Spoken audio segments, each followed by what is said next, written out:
What's going on, you guys? How are you guys doing? So today I just wanted to come and talk a little bit about how it was for me growing up black in America.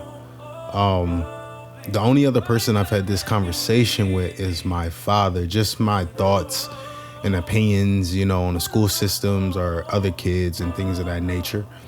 Of course, he has a whole different perspective.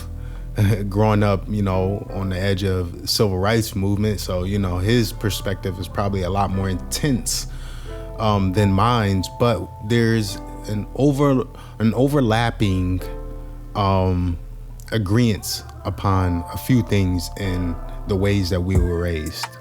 So I would say the first thing that comes to my mind of me, I guess, starting to understand things from my color is the raising of the American flag. So like in elementary, when they would make you stand for the flag, that was like my first time of really coming to the understanding or the thoughts of why am I doing this?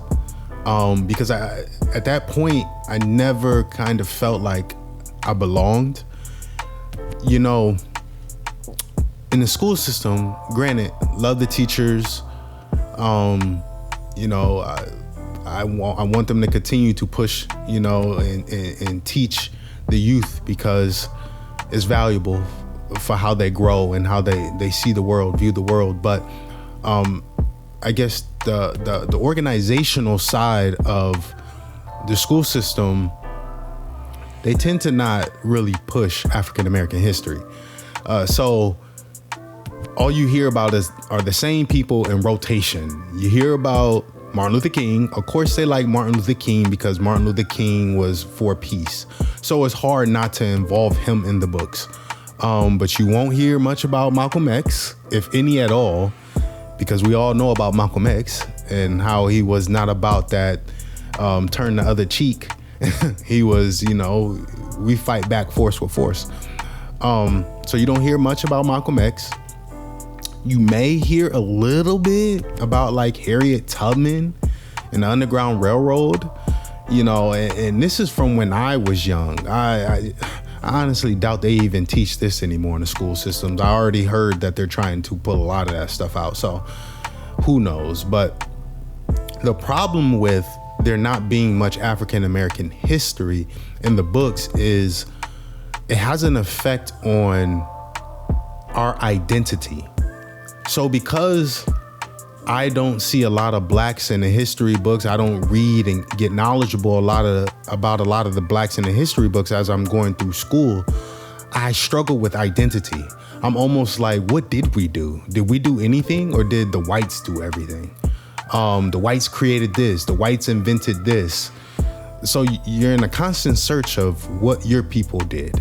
So you struggle with identity because as kids, you want to grow up and be like somebody. But if there's nobody there to be like, then who do you choose? You choose a white person, you choose people of different cultures rather than being able to choose somebody of your own liking, your own color, your own, background. It's very similar to, this is something a little different, but like the Marvel characters. As a little kid, you grew up fantasizing about being a superhero, but yet none of them that are really publicized or made a movie out of are black. So you struggle with, or maybe there's only a couple. So then you struggle with, who could I be? Like, none of my people are any superheroes. It's very much the reason why that when Black Panther came out, it was so big, because we rarely see a black superhero that has been backed by money. So, that was a first in its kind. So you saw an overwhelming mass support, especially from the black community, because we finally got a superhero and we finally got, someone for the youth to look up to.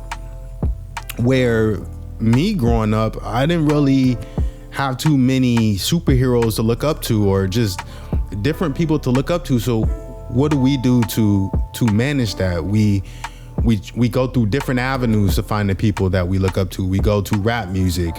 We go to sports. So a lot of us grow up thinking that in order to make it in life, we have to become a rapper or we have to become an athlete, because none of our culture in any other aspect of life is really publicized besides the rappers or the athletes.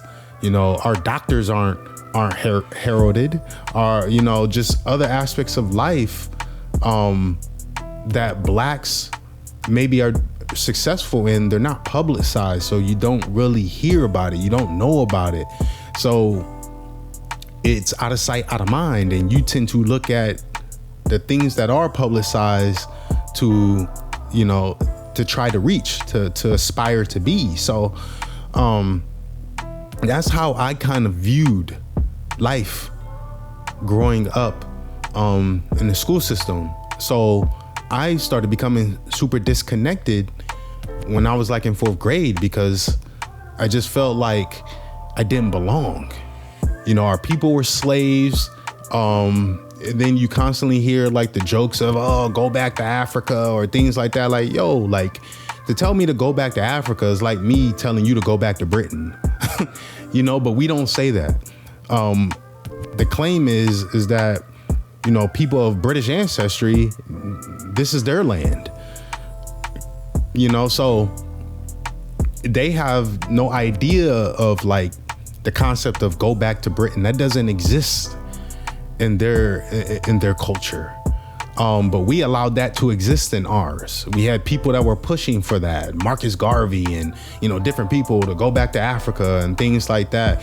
Abraham Lincoln trying to get the blacks to go back to Africa. Like, this country is built off the back of slavery. This is just as much our country as it is the whites. So why should we feel like we have to be forced to leave? Why should we feel like this is not our land? So those were feelings that I was getting inside of me at a young age. And I wasn't the best in school, but I've always had like a somewhat of a thirst for hunger. I mean, a thirst for hunger. I've always had a thirst for knowledge. I've always wanted to understand why things were the way that they were. Can I talk? Can I talk, please? I've always wanted to figure out why things were the way that they are. Even growing up in the church, I used to question my pastor all the time. Well, why Jesus do this? Or what does it mean to do this? Or if I do this, then that means this. I always question things to make sense of it. That comes from my dad's side. Very logical, very rational in his way of thinking, highly intellectual. And so I've always questioned everything. I've always tried to make sense out of things, and I'm not very much just acceptable of anything that's thrown at me. So if you give me something, you tell me something, I'm going to try to tear down that idea before I accept it. I got to make sense of it before I accept something that somebody tells me. And so went on a tangent there, but I that emptiness, that wonder of who I am has always been there. And this is why learning after school is so important. When you finish with school, that's when learning actually begins. Because it wasn't until my 20s when I really started to getting an idea of who I am, where I come from, what my people have done, and why I should be, proud to be who I am. That didn't come until after school. That came from me learning on my own. That came from my understanding of the books I was reading. The Souls of Black Folks by E.B. Du Bois. So just my understanding came from the books that I was reading. Malcolm X, As It Was Told to Alex Haley, the autobiography of Frederick Douglass. I was written by Frederick Douglass.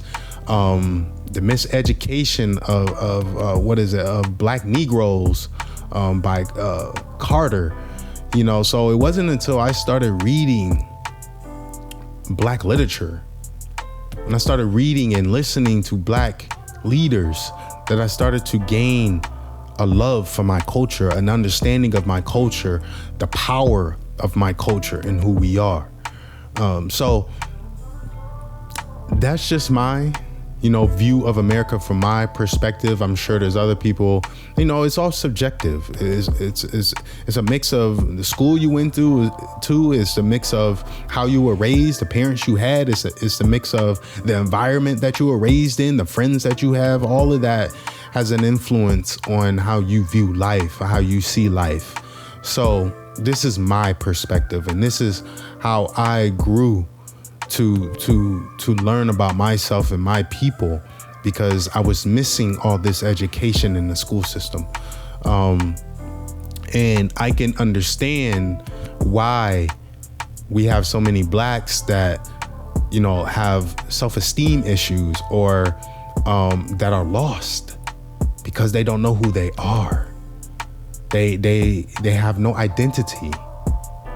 They are lost. They don't know, like, what they can do. They don't know their possibilities. They don't know that they're actually very intelligent, because, you know, many people will go around saying that, you know, Blacks are dumb, or, you know, Blacks are uneducated. They don't have the capabilities to learn certain things. Their brain shape is different. That's how racism started. It started off of features, a difference in cranial differences.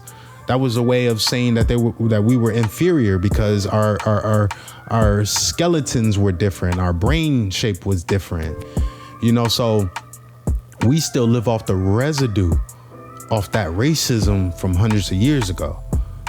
It is ingrained within us. So it's on us to detach from those ways of thinking. It's on us to detach from the matrix, because what you speak is what you believe. What you read is what you believe. It's very similar to the Bible. Word is powerful. You know, they say words that never hurt you. Words can kill you. They're powerful. In the Bible, the word was God. God was the word. So that gives you an idea how powerful words are. So if you speak those words into existence, they'll live through you.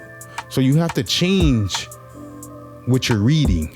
You have to change your thoughts. You have to change the things that you say in order to break those chains that are, you know, hundreds of years old of keeping you docile, keeping you incompetent. You know, so it's when you understand your power and your strength, then you can really do something in this world. But I thank you guys for checking out this video. I was kind of led in you know, mysteriously. I feel like God leads me to these types of videos and types of understanding, types of wisdom, godly wisdom. So I'll give him the credit and say he led me to make this video. But I thank you guys for checking out this content, and I'll catch you guys in the next one. I'm out.